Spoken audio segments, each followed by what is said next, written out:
Silkwood by Joyce Hannam. Chapter 1. The Accident. It was dark. Nobody saw the accident. The small white car was found on its side by the bridge. A river ran underneath the road there, and the car was lying next to the bridge wall, below the road. Inside the car was a dead woman. Her name was Karen Silkwood, and she was 28 years old. It was November 13th, 1974. How did the car come off the road? Why was it on the wrong side of the road? Why was it so far from the road? There was nothing wrong with the car. Karen Silkwood was a good driver. Everybody knew that. The police thought that there was an easy answer to these questions. Karen was tired after a long day, so she fell asleep while she was driving. It could happen to anyone very easily. They took the car to a garage, and they took Karen's body to a hospital. But some people were not happy about the accident. First of all, her boyfriend, Drew Stevens. Also, a newspaper journalist from the New York Times, and a union official from Washington. These three men were waiting for Karen on the night of the accident. She was bringing them some papers and some photographs in a big brown envelope. The papers were very important.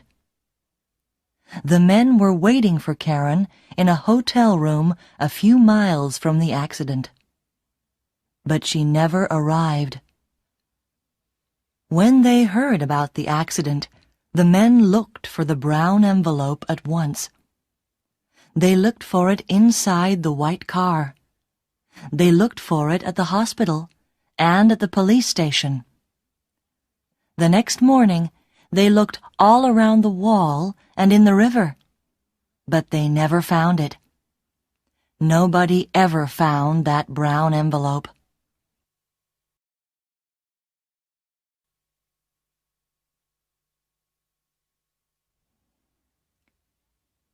Chapter 2. The New Job. The story of Karen and her brown envelope began in 1972 when she took a new job at a nuclear factory in Oklahoma. Before that, she worked as a secretary, but in 1972, she was really tired of a secretary's life. She looked in the newspaper and saw that there was a job at the nuclear factory. The pay was much better than a secretary's pay, and the work was more interesting. She went to see Mr. Bailey, the manager of the factory, and she was surprised and happy when he gave her the job immediately. He asked Karen to start work the next day. On her first day at the factory, Karen learnt a lot. Mr. Bailey told her that she had to wear a special white coat, some special shoes, and a white hat. "These clothes protect you from radioactive dust," he said. "There isn't really any danger, of course. Everything is safe here. We check everything all the time." "I see," said Karen. "You need an identity card to get into the factory every morning. Just give me a photograph of you, and I'll give you a card. A pretty picture of a pretty girl." He smiled. Karen didn't like that smile. "He thinks I'm stupid," she thought. "Why do men always think that pretty girls are stupid?" He was still speaking. "Now I'll call Mrs. Phillips. She'll take you round the factory and show you your laboratory. The manager there will explain the job to you. Don't worry, it's very easy." He smiled his thin smile again.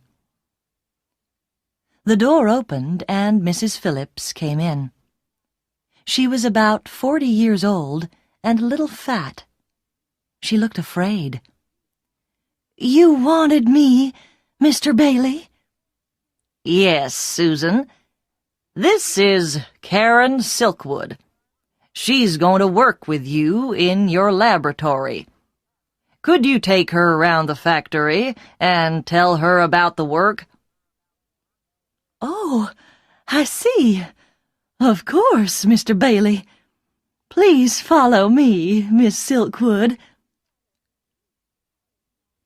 When the office door closed, Mrs. Phillips smiled at Karen and said, "That was lucky.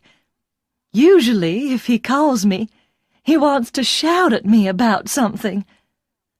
Please call me Susan. Can I call you Karen?" "Of course," said Karen. They walked down a long corridor with heavy doors on both sides. Susan opened one of the doors. "This is our laboratory." Karen saw 6 or 7 people in the room. They were all wearing white gloves, and their hands were inside a big glass box. There were holes in the side of the box, just big enough for hands. Everyone looked at Karen. "What's in the box?" Karen asked Susan. Everyone laughed. "Not chocolate," said one worker. "Or beer," said another. "Don't listen to them," said Susan. "It's fuel rods and uranium. We put uranium into the fuel rods. That's why you must always wear your gloves. And when you leave the laboratory, always remember to take off your gloves and check your hands in front of the scanner." She showed Karen the scanner, which was near the door. "If there's any radioactive dust on your hands, the scanner knows at once. An alarm rings all over the factory." "And when the alarm rings, the party begins," said one man. "Party?" Karen asked. "You can take off all your clothes and have a swim, with lots of water." "He means they wash you in a shower," said Susan. "It doesn't happen very often." Karen went home happy at the end of the day. She didn't think that the work was difficult, and the money was good. Very good.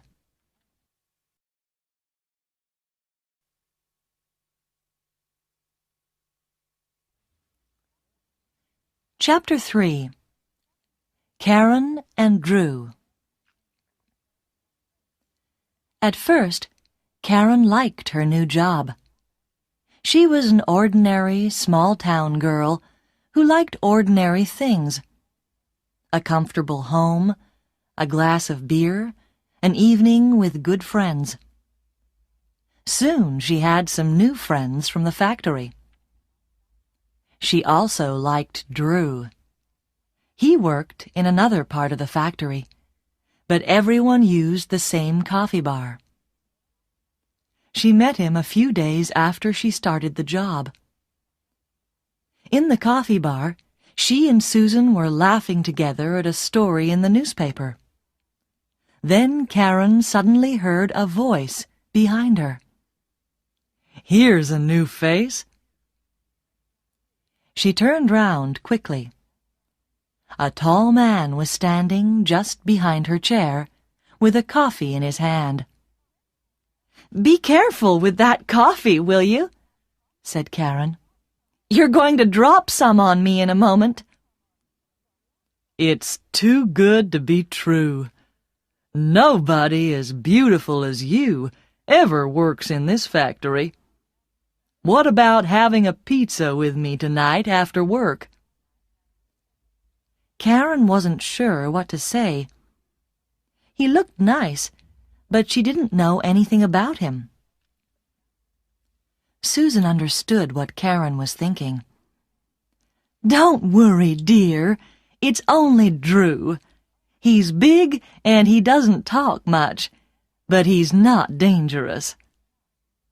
Drew laughed. "Thanks, Susan. I'll buy you a coffee every day this week for that." He turned to Karen. "Can I buy you a pizza or not? What do you say?" Karen smiled. "I never miss a free meal." When Karen arrived at the restaurant that evening, Drew was already there. He stood up when she came in and gave her a big, friendly smile. Karen thought of Mr. Bailey's smile. How could two smiles be so different? Karen found that it was very easy to talk to Drew. He listened to what she said, and they laughed at the same things. It was like talking to her favorite brother. In the next few weeks, they spent a lot of time together. Everyone at the factory saw how happy they were. Life was going well for Karen.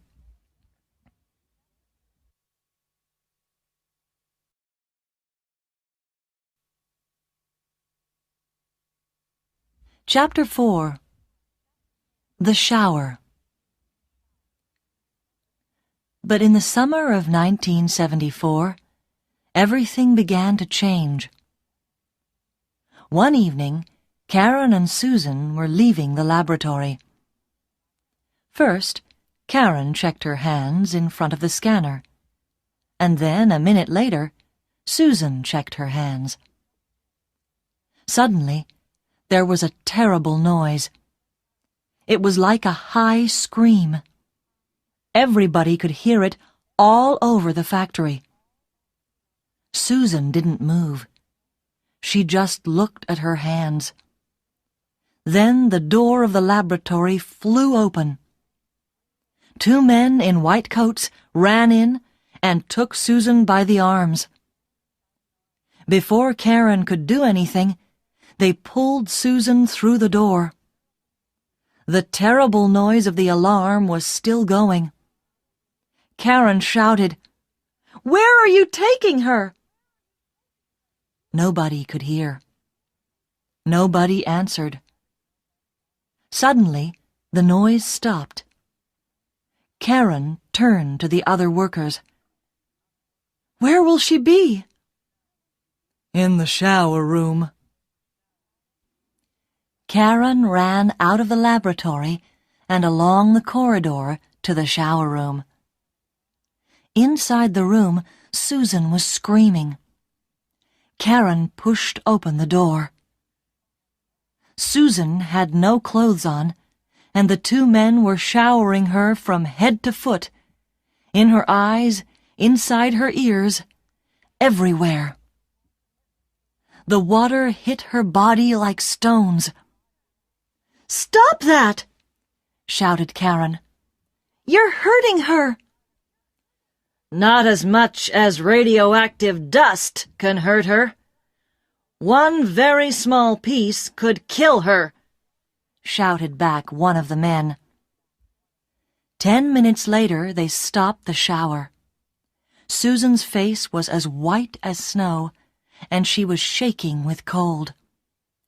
The men checked her body again with a hand scanner. "Okay, you're clean now. Put your clothes on. In 5 minutes, we'll come back and take you to the medical center for more tests." They left. Susan looked at Karen. "They say I'm clean. Outside, perhaps. But what about inside? How much radioactive dust is in my body? Am I hot?" Her voice was quiet and tired. Suddenly, she looked old. Slowly, she began to put her clothes on. "Hot? What do you mean?" asked Karen.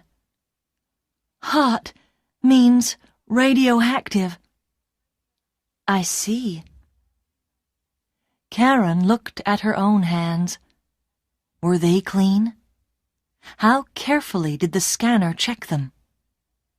She worked next to Susan in the laboratory. Perhaps the dust was on her hands, too. "I'm sure you're fine, Susan. The men said you were okay, and the doctors will know." "Nobody knows. Uranium is very new.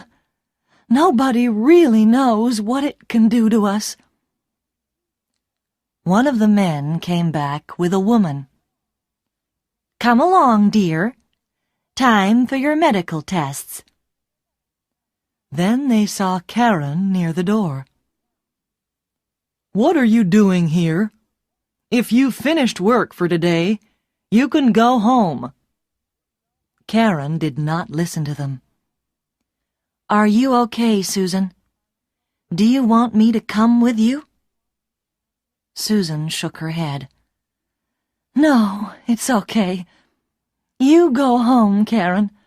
I'll phone you later. Don't worry about me. And thank you." The man and the woman took Susan's arms and walked down the corridor, with Susan between them. She looked very small and very afraid.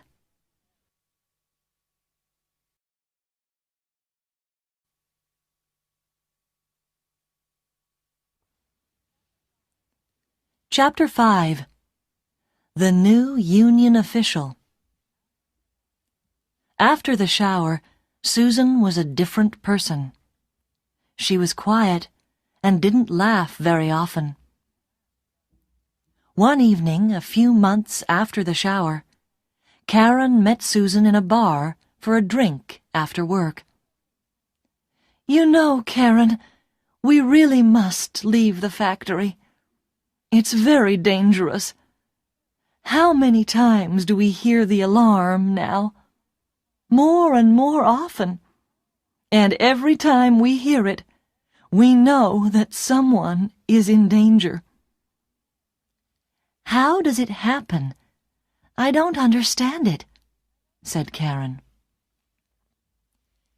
"It's because the factory is working 24 hours a day.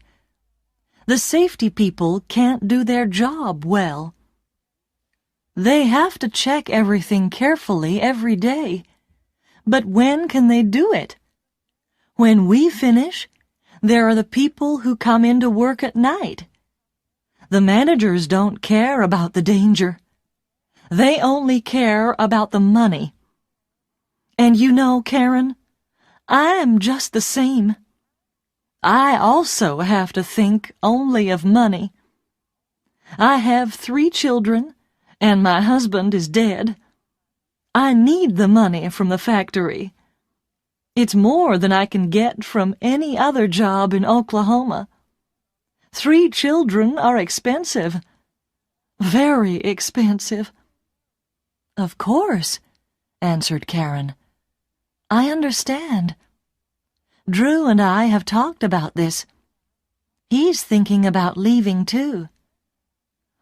"It's okay for a young man, strong like Drew. He can get many other jobs. You could leave too, Karen. Why don't you?" "Because I've decided to change things here. I like the job, and I like the people who work here. The money is good. We just need to improve safety. That's all." Surely that's not difficult. We have to talk to the managers and tell them it's important. Do you know Bob in Laboratory 16? Well, don't laugh, but he's asked me to be on the union committee, and I'm going to try it. But Karen, you can't. You're a woman. There are no women on the committee. The men won't vote for you, said Susan. Perhaps not, replied Karen. But what about you? Will you vote for me? Do you know how many women work for this factory? Hundreds. And why won't the men vote for me? Perhaps I'm the first woman who has asked for their vote. Susan smiled. Well... But she couldn't find a good answer to Karen's question. A week later, when the workers had to vote for the new committee, most of the women voted for Karen, and a lot of the men voted for her too. They saw that she really wanted to change things at the factory, and everyone agreed with her that safety was very important. So Karen was now an official on the factory's union committee.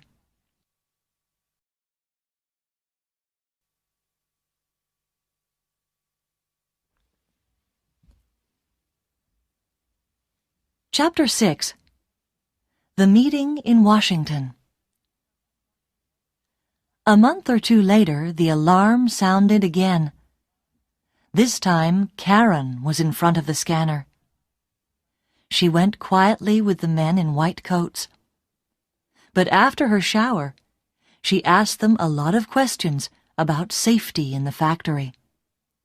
They didn't answer any questions. They just got angry. They knew she was on the union committee, and they were afraid of her.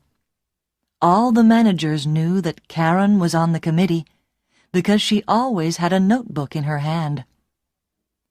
In her notebook, she wrote down all the scanner alarms, every shower, and every other danger in the factory. She asked a lot of people a lot of questions, and always wrote the answers in her notebook. The notebook was getting full. In September 1974, the Union Committee had a meeting. Everybody could see that safety at the factory was getting worse. The committee decided to write to the union leaders in Washington and ask for help. 2 days later, there was a phone call from Washington. The leaders wanted to see the Union Committee immediately in Washington. For Karen, this journey to Washington was a big adventure. She wanted to see the White House and all the other famous places in the first city of the USA, but she had very little free time. She spent nearly all the time at a long meeting. At first, the leaders just listened to what Karen and the others said about the factory. Their faces got more and more unhappy. Karen explained what was happening. The managers take photographs of the fuel rods to check that they are safe, but I know that they are secretly changing the negatives of the photographs. And why are they doing that? Because the photographs show that the rods are not safe. Suddenly, one of the leaders said to Karen, "Do you understand what you're saying, Miss Silkwood? The lives of many people could be in danger if you're right. Uranium is very, very dangerous." "I'm just telling you what the people in the photographic laboratory have told me," Karen said. "If this is true, the government will close your factory. Do you understand what that means?" A lot of people will lose their jobs. The story will be on the front page of every newspaper." Karen looked unhappy. "Will it? We only want the managers to change a few things and to be more careful about safety." "I think it's already too late for that." After the meeting, one of the leaders stopped Karen outside in the corridor. "Just come with me for a minute, please," he said. He took Karen into a small room and closed the door. He didn't want anybody to hear them. "Karen, we need proof about these negatives. Without proof, nobody will believe our story. Can you get some for us?" "What proof do you need?" "Someone will have to go into the photographic laboratory and steal some negatives. We need the negatives both before they change them and after they change them. Do you know where they keep the negatives?" "Yes, I know," said Karen quietly. "But it will be very difficult. I don't work in the photographic laboratory. If one of the managers sees me there, how can I explain what I'm doing?" "I don't know, but you'll have to think of something. We can't help you if you haven't any proof." They were both silent for a minute. Karen looked out of the window. It was a lovely evening. She thought of Mr. Bailey's cold smile and Susan's screams in the shower. "I'll do it," she said. "Good girl. It will be very dangerous. Nobody must know what you're doing. Not your friends on the committee. Nobody. I'll be the only person who knows. I'll phone you once a week, and you can tell me how you're getting on." "Nobody? Can't I tell my boyfriend, Drew?" asked Karen. "No. It could be dangerous for anybody who knows." "I see. Okay. I'll do what I can," said Karen slowly. "Be very, very careful. You're a brave girl. I'd like to thank you for agreeing to do this." Karen stood up. Outside the window, the sun was still shining, but she felt cold and lonely. "Can I phone you if I need to speak to someone?" "Of course. Any time, day or night. This is my card with my name and phone number." Karen took his card. She saw that his name was Pete. She looked at him once more, and then she left the room.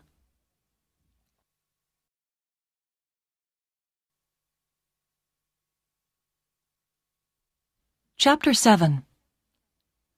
The Brown Envelope. When she arrived back from Washington, Drew was waiting at the airport. Did you have a good time? "Not really. Things are worse at the factory than we thought. The union leaders are going to send some doctors to the factory to talk to everyone about the dangers of uranium." Poor Karen. You look very tired. Let's go home, have a beer, and listen to some music. Forget the factory for one evening. Karen looked at Drew's kind, strong face. She wanted so much to tell him, but no, she mustn't tell anybody. She tried to smile.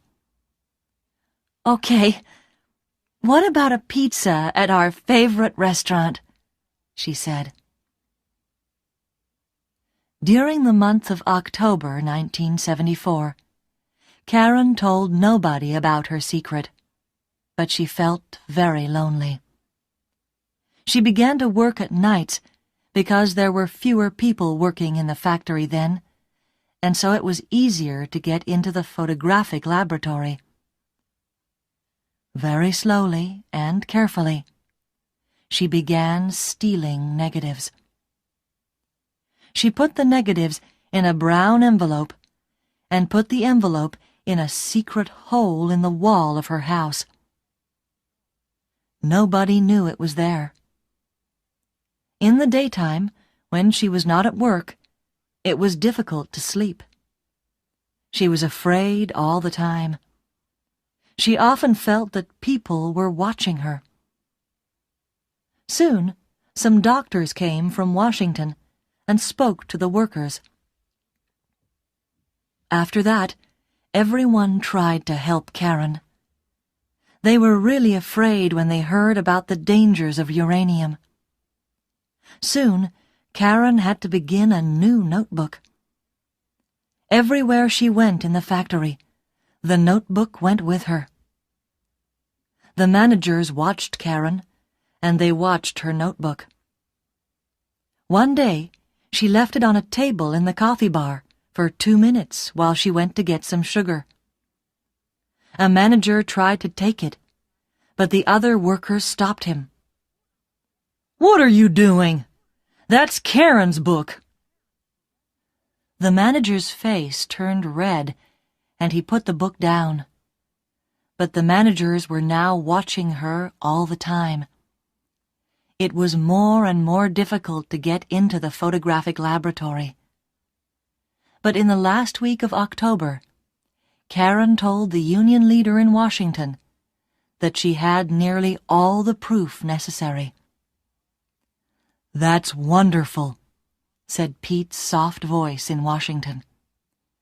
"When you're ready, I'll take you to meet an important man from the New York Times. We'll give the story to the newspapers, and they'll tell the world about it. Then the government and the factory managers will have to do something about the dangers of your work." "Give me just a little more time," said Karen, and she put down the telephone.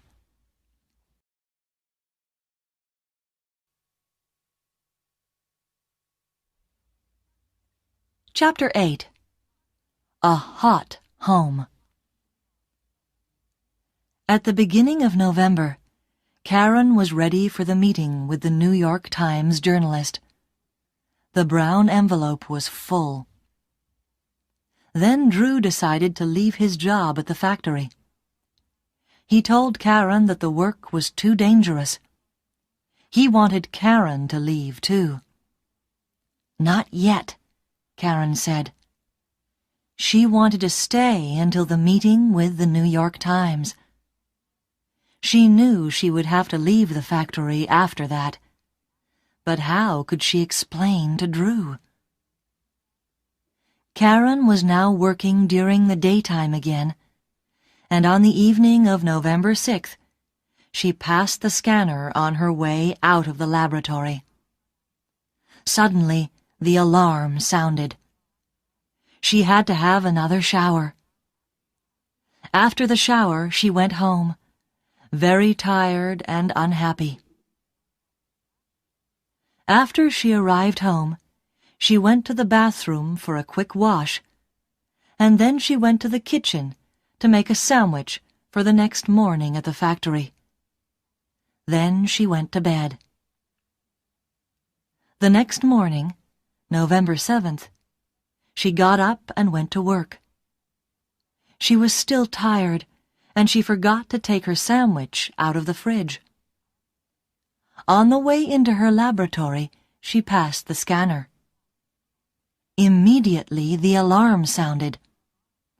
Everyone stopped what they were doing. The alarm never went off when people arrived, only when they left. Everyone looked at Karen. "Perhaps the scanner's wrong," said Susan. But the men in white arrived, and began to pull Karen out of the room. "No, please, not again. All my body hurts from the shower last night." But nobody listened. They showered her again. But after the shower, she didn't pass the usual scanner test. There was still something radioactive in her body.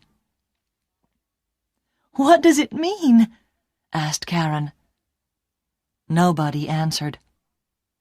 A doctor arrived and checked the test again. He shook his head. "Where were you last night?" he asked. "Here," said Karen. "I was working late." "Where did you go after work?" "Home, of course. I was tired, so I went to bed." "Are you sure?" "Sure? Of course I'm sure." "Did you see anyone?" "Only the other girl in my house, Paula. I just said good night to her. She was already in bed." "Okay, let's go," said one of the men in white. "Where?" "What's your address?" 26 3rd Avenue West. Why?" "Get in the car. Don't ask stupid questions. We don't answer questions from thieves." "Thieves? What have I stolen?" "Get into the car." Someone pushed Karen into a big white car. It was full of more men in white. They were all wearing the special white clothes and hats to protect their faces and bodies, and they were all holding scanners. They drove to Karen's home and opened the door with Karen's key. "Stay in the car!" one of the men in white shouted at Karen. But Karen didn't listen to him. She followed them to the house and looked through the windows. The men went all round the house with the scanners, and everywhere was radioactive. The kitchen, the bedroom, the bathroom. The kitchen was very hot, and when the men opened the fridge, the noise from the scanners was very loud. The men followed the noise to the sandwich. "I suppose she made this last night," said one of the men.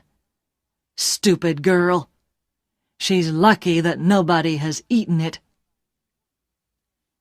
They put the sandwich carefully into a bag. That was only the beginning. Soon all Karen's things were in bags. Her clothes, her books, her photos. When they took her photo of Drew, Karen couldn't stay quiet any longer. "What are you doing? It's just a photo." "Be quiet," they told her. "Don't you understand anything? Your house is very radioactive. The walls are hot, too. We can't leave anything in the house. It's not safe. Think of the people next door. Now we're going to lock the house, and nobody must go in again. Phone your friend Paula and tell her to find somewhere to sleep tonight. Don't tell her too much. Nobody must know what's happened here. People won't understand, and they'll begin to worry and get afraid. That's not good for the factory." "The factory? Who cares about the factory? What about me? If my house is radioactive, I'm radioactive too," said Karen. "Why didn't you think of that before you stole the uranium? Go to your boyfriend's house. Don't go out. Don't speak to anyone. We'll phone you tomorrow and tell you what to do." They put all the bags in the car and drove away. Karen stood alone in the middle of the street.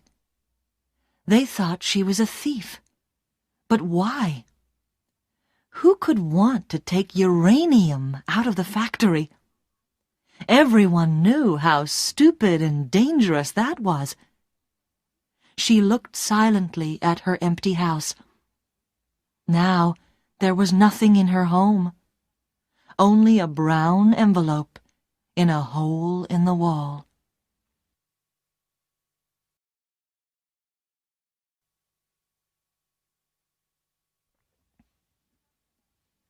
Chapter 9. Where to go? Karen tried to think. She was hot. Perhaps she was dying.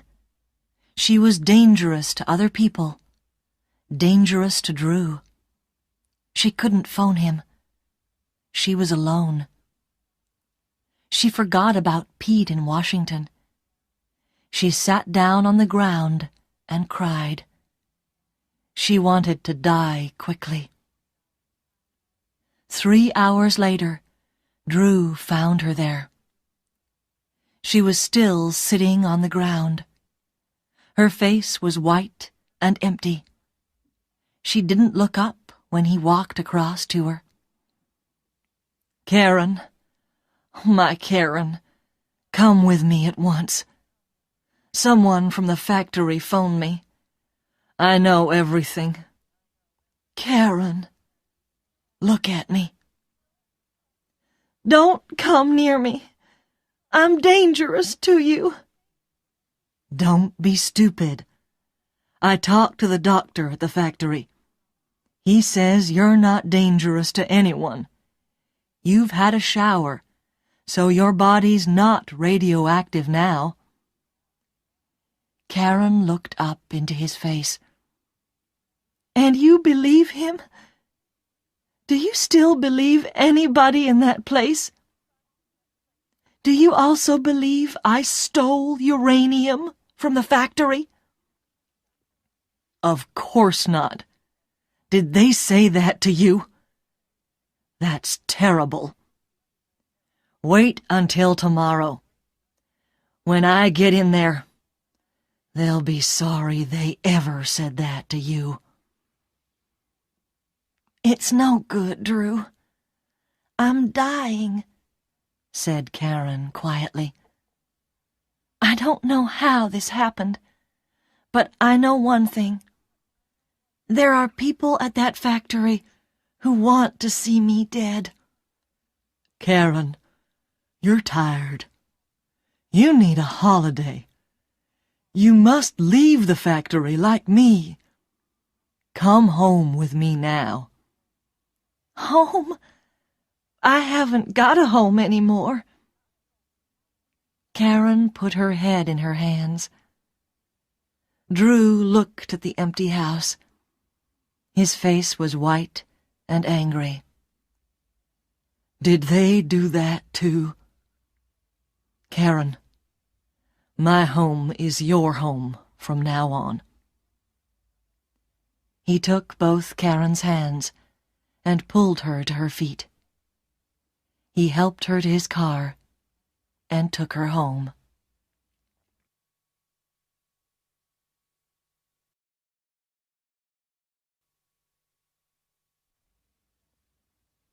Chapter 10. Karen explains to Drew. That night, Karen and Drew couldn't sleep. They had to talk. "How did your house get so radioactive? That's the question," said Drew. "I think," answered Karen, "that someone put something radioactive into my bag last night before I left the factory. I remember that I left my bag on the table for a few minutes at coffee time in the afternoon." "But Karen, who did that? And why?"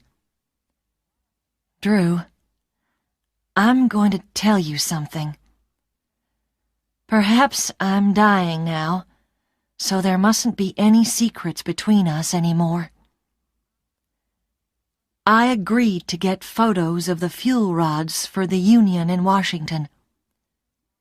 I've stolen photos and negatives from the photographic laboratory. Perhaps someone saw me. One of the managers. You've stolen photos? What photos? Why? Karen explained everything to Drew. He was very quiet when she finished. In the end, he took her hand. Karen, this is very dangerous. I'm afraid for you. Perhaps someone does want to kill you. Didn't you think of that danger when the union asked you to do this? Why did you agree to do it? Because I care, Drew. Somebody has to do something. Why not me? I care about you, about Susan, about everyone who has ever worked at that factory. If the danger from radioactive dust doesn't stop, perhaps we'll all die. Don't you understand that? Yes, I understand, said Drew quietly. But I also understand that you're doing a difficult and dangerous job alone. You mustn't work alone anymore. I'll be with you all the time. Nobody is going to hurt you again. Karen smiled. I was right to tell you. I need a friend, and you are the best friend that I have. But it's not much longer now. After the meeting with the New York Times, everything will be finished. I can go on for a few more days, but I'll tell you everything from now on. Next morning, Karen telephoned Pete in Washington and the union committee at the factory. She told them about her house and that the managers were calling her a thief. From Washington, Pete's voice sounded angry and worried. The factory's managers are trying to sack you. Say nothing. Do nothing. We'll speak to them and tell them that we know what's happened to you. You must have medical tests, and we'll tell them that. Karen waited at Drew's house all day. In the evening, the phone rang. Miss Silkwood, said Mr. Bailey's cold voice. You and Drew, and your friend Paula, must go to Los Alamos for tests. The doctors there know all about uranium and radioactive dust. We've talked to the union. We will pay for the journey, and they will pay for the tests. But we know that you've stolen some uranium. That's why you were so radioactive. There's no other answer. The phone line went dead. Karen looked at Drew. You and I are going to Los Alamos for medical tests. But I'm sure now. The managers know. They know what I've really stolen. And they'll look for them while we're away. They'll tell everyone that they're looking for the stolen uranium. But they won't find anything. They won't find their negatives.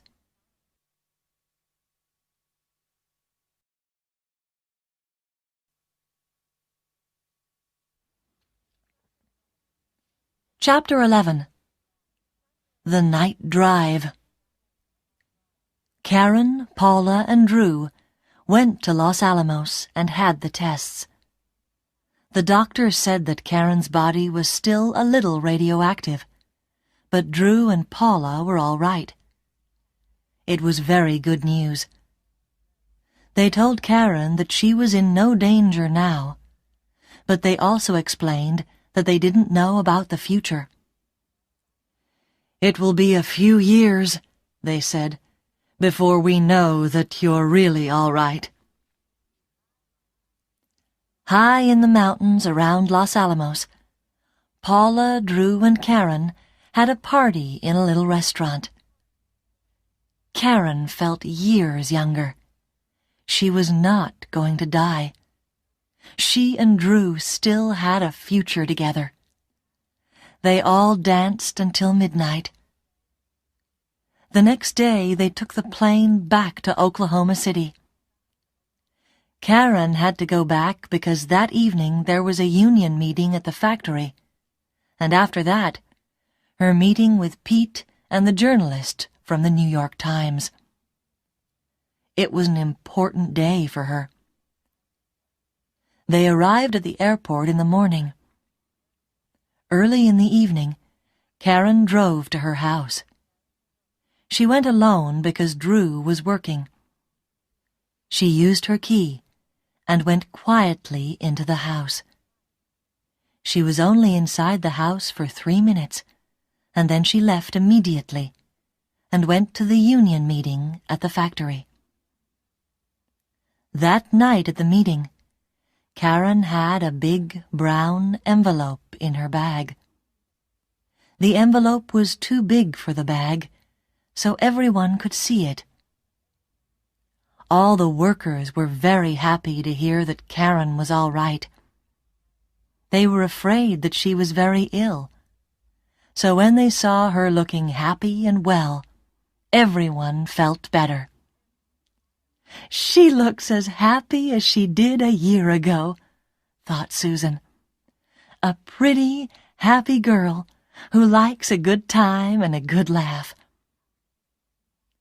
After the meeting, a lot of people wanted to talk to Karen and ask her about the last few days. "I'm sorry," she said. "I can't talk to you now. I have to go to another meeting." With your good-looking Drew? asked someone with a friendly laugh. "Yes," said Karen, "with Drew and 1 or 2 other people." She smiled. Can I take you in my car? asked her friend Bob. "No, thanks," said Karen. "I've got my car here." It was dark when Karen left the factory. She smiled at all her friends, got into her small white car, and drove away.